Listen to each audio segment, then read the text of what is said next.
Hi, this is Chris at the Wildberry Patch, and we're marching into Mark chapter 8. And if you want some notes and some resources, go to www.thewildberrypatch.com. So, the first part of the chapter, they're out in a deserted area. Jesus is concerned because people haven't eaten. And he tells the disciples, we need to feed them. And they say, we don't have enough money to feed all these people. And again, Jesus says, what do you have? And they say, well, we've got seven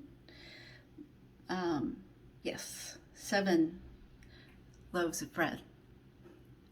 So Jesus prays for the 7 loaves of bread, has the 4,000 people sit down in an orderly fashion, and they all eat to their fill, and they have 7 baskets of food left over.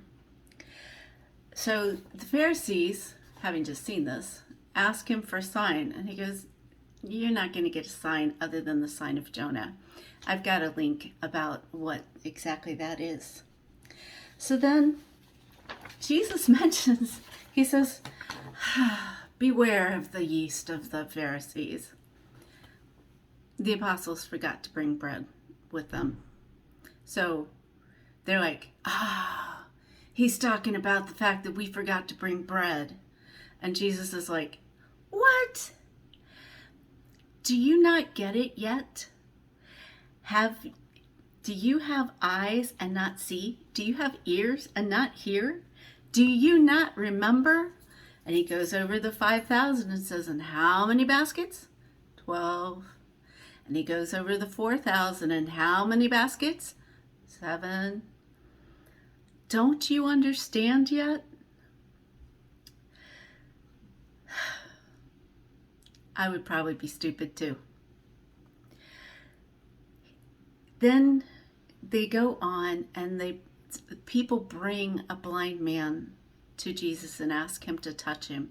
And he takes him by the hand, takes him out of the city, and he makes some mud with his spit, which Jesus' spit is powerful stuff. And he puts it on his eyes and he says, can you see? And the guy goes, I see men as trees walking, whatever that means, but he's not seeing clearly. And so Jesus puts his hand on him again, and then he sees clearly. Now, while all these things are going on, people are saying things about who he is, Elijah, Moses, things like this. And he asks, who do you say I am?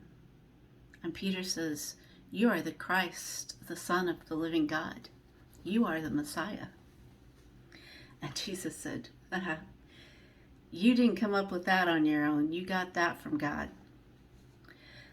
So then he began to teach them about the crucifixion, what he must go through.